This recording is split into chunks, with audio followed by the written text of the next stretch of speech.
Tuesday, August 13th. German planes staged new aerial attacks on England, Scotland, and Wales today. Aerial warfare was believed to be the fiercest since the start of the war. The official German news agency said the Nazi Air Force has won control over Dover, the important southeast coastal port. In London, newspapers told people to prepare for the possibility of an imminent invasion by Germany.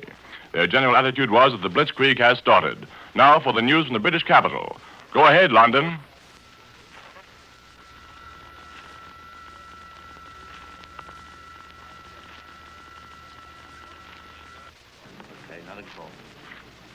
This is Columbia in New York calling London. Go ahead, London.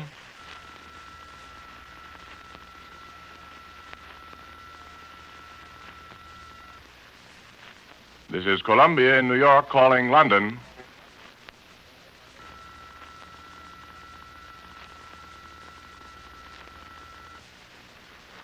We are sorry we are unable to contact London at this point.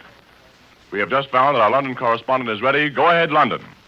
Reports during the night has revised the British figures upwards to 62 for yesterday's terrific encounters, when perhaps 1,000 German planes had all crossed the Channel and the North Sea.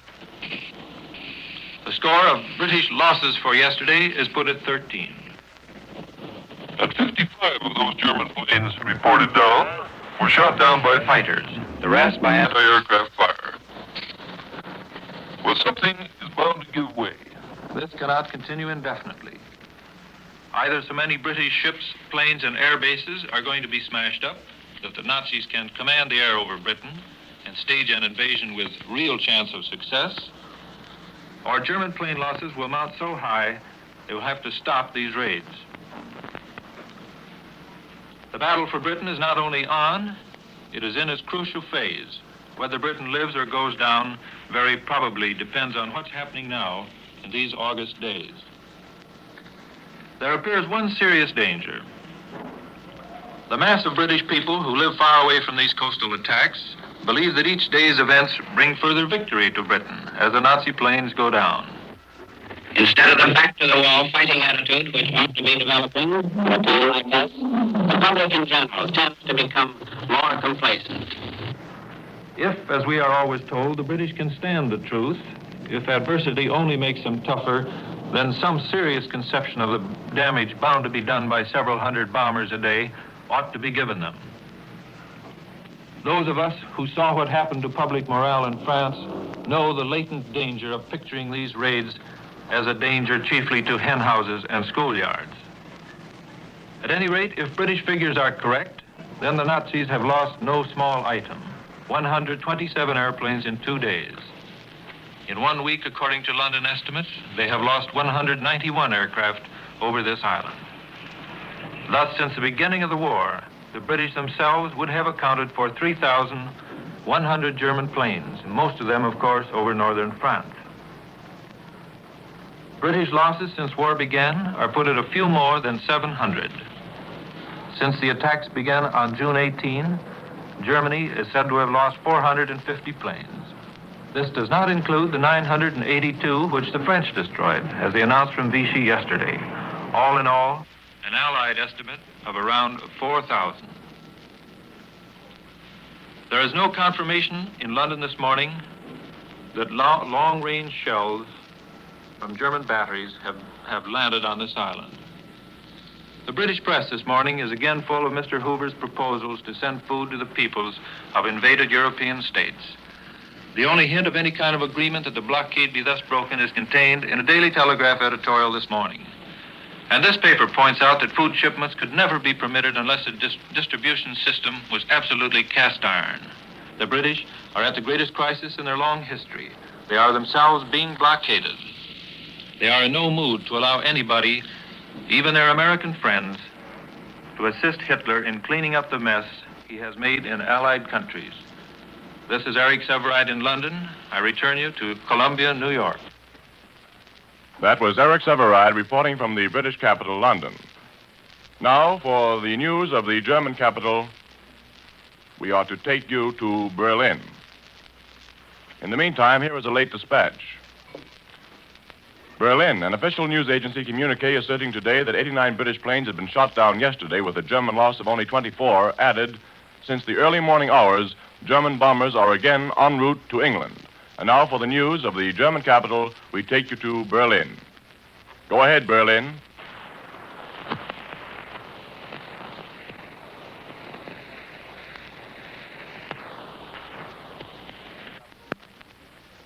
Ladies and gentlemen, at this time we had hoped to call in the German capital with our report of our CBS correspondent at that point. Apparently, we are unable to make contact directly. However, we shall monitor that point if they should come in during the remainder of this program. In the meantime, here are some late dispatches from Berlin. 86 British planes were certainly shot down in battles over England and the English Channel, it was asserted by the German High Command, and 3 British bombers were shot down by anti-aircraft guns over Germany. Furthermore, 7 British fighters were hors de combat and dived down with smoke pouring from them, so said the communique. They may be considered lost. In German losses, it was said, they included fighter and bomber planes. It was asserted that German planes had bombed Portsmouth, Dover, Manston, and Margate in the English coastal area yesterday, and had bombed aerodromes at Canterbury, Lemp, and Hawkins in Kent County. At least 48 British planes were shot down in fighting over Portsmouth, so the authorized Nazi sources said. And they also said that 12 balloons had been shot down at Dover. Stuka dive bombers attacking a strongly protected ship convoy off the mouth of the Thames sank 2 merchant ships and set another afire, the official agency reported. It said that a British and a German plane were lost in these attacks. In 4 big attacks on England yesterday, centered at naval bases and aerodromes, the German Air Force struck on a scale which well-informed Nazis had long intimated would be an indispensable preliminary to any attempted invasion. Nazis said that the really big attacks were still to come, but observers suggested that a well-prepared plan to soften British defenses by aerial assaults had now been put into operation. The 4 biggest attacks were on Portsmouth, the British Fleet Center, Manston, the pursuit plane base, which is important to frontline air defenses of Britain, Dover, the balloon barrage center, and a ship convoy. Dover, Portland, and Portsmouth, all naval centers, had now been bombed in turn, and it was expected that an attack on Plymouth and Davenport, the naval bases on the southwest coast, would soon come. And here is a dispatch from Rome. A fierce battle was reported raging on the sun-scorched sands of British Somaliland, 40 miles south of the capital of Berbera, in the Italian dispatches which were sent here today. The British were said to have massed tens of thousands of natives and crack contingents of newly arrived Indian troops behind desert ramparts toward which the Italians were driving from 3 directions. Dispatches from Addis Ababa said Italian regulars as well as native camel corps and motorized units have succeeded in fighting their way through the mountains to the lowlands 40 miles southwest of Berbera. At that point, the British have a semicircular line of fortifications which are composed of trenches and hastily thrown-up machine gun emplacements and pillboxes. Bomber and fighter planes were reported assisting the Italian push, while Royal Air Force planes from the British base at Aden, as well as British warships in the Red Sea, were said to have arrived along the coast to bolster the British stand. According to the Addis Ababa dispatches, the British had intended to make a stand in the mountains some 60 miles from Berbera, but were forced to fall back when an Italian column pushing along the Gulf of Aden coast reached Zela last week and threatened to cut the capital off from behind. The Italians said the British then withdrew and set up a line of defense running from Bulhar on the coast west of Berbera to the plains at the foot of the mountain ranges on the south and thence to the coast on the east. The British also were said to be completing a second line of defense more solid than the present front lines. It was described as a sort of Somaliland Maginot Line with underground caverns to be used during the air raids. Thousands of railroad ties had been embedded in the sand to further impede the advance of motorized units. Many of the trenches have been reinforced with concrete re-emplacements. Italian planes have made several raids on Berbera, dropping bombs in the vicinity of the European quarter called the Shab. Most of the government departments are quartered in Berbera, but the governor lives inland at Sheikh. And here is a dispatch from Shanghai. Admiral Thomas C. Hart, United States Navy Commander and Chief of the Far East, is due here tomorrow. It was announced officially in one of a fleet of 6 American submarines. He is coming to start a proposal, bitterly opposed by the Japanese, that United States Marines take over vitally important defense sectors of the international settlement now held by the withdrawing British garrison, and so this report came in reliable quarters. And now for the news of the Italian capital as reported by our CBS correspondent at that point. We take you now to Rome. This is Rome. Italian and English forces are fighting today in British Somaliland. Fierce engagements have been going on in the sector of Agadre. The bulletin of the Italian High Command issued an hour ago reports that fascist troops and the main body of enemy forces started their first engagement on Sunday at 1 o'clock in the afternoon. All through yesterday, the bulletin says, a series of sharp fights took place. The town of Aradre, on the road to Berber, has been occupied by the Italians. Air fights also are going on during the Italian advance. The High Command announces a British Blenheim bomber was shot down. The pilot was found dead in the wreckage. During the fighting, an Italian machine was lost. Formations of Italian bombers raided Malta. We are told that direct hits were scored on oil depots and that big fires were seen to break out. One Rome paper says this morning the British pirates in the Somaliland invasion refused to accept engagements yesterday, fled, and were pursued by the Italians to the Gulf of Aden. Stephanie, the semi-official Italian news agency, says the English factories have increased their production of extremely modern machines, but they are given to inexpert pirates. The guns on some English planes, Stephanie says, are superior to those on some types of German and Italian machines. Many of the British pilots are mediocre, says Stephanie, and others absolutely unprepared. For weeks, the Italian press has pounded away on the argument that the British are opposed to the Churchill government. Today, in the Rome newspaper, Popolo di Roma, they say there is a new angle to this argument. It is that King George himself no longer has confidence in Churchill.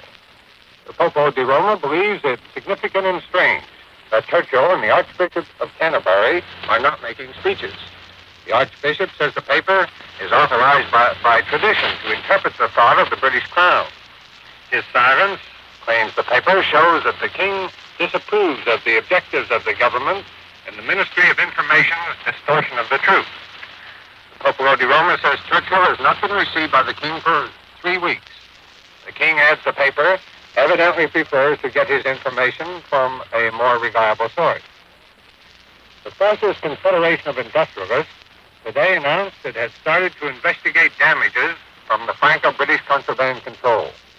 The Confederation is going to determine just what losses were incurred to Italian importing and exporting firms from the Allied maritime restrictions. That means, if Italy wins this war, France and England are going to be presented with a bill on behalf of those concerned. The main topic of conversation among diplomats and journalists today is Italian and Greek relations. You remember, Sunday night, the Stephanie Agency reported an Albanian patriot living in Greece had been killed. And Stephanie said the murder had been committed by Greek emissaries. There are about 50,000 Albanians in the strip of Greek territory along the Ionian Sea and adjacent to the strategic island of Corfu. The history of the past 2 years shows that minorities can cause a dynamite situation. The Rome newspaper Messaggero reports from Athens this morning that 250 army officials there have expressed themselves against the, quote, pro-English policy of the Metaxas government, unquote. The paper reports them as saying that Greece should join with the Axis before the victory and not afterwards. This, says the Messaggero, puts the Metaxas government in a difficult position. The fascist press today advises the United States to start getting down to a working economic agreement with Europe. That is, with the Axis powers. I have in front of me 2 Rome newspapers, the Popolo di Roma and the Messaggero. They both carry a story about the United States. One story is Dateline Washington, and the other Bern, Switzerland. They are the same story, however, and they affirm that America is not menaced, that the Axis has never given a sign of conquest in America after the European victory. According to the articles, the interests of the North Americans should counsel them, and I'll quote this, should counsel them to stabilize an atmosphere of understanding with the New York and to initiate regular currents of traffic. And with this report of Cecil Brown from Rome, we bring to a close our News of Europe. This is the Columbia Broadcasting System.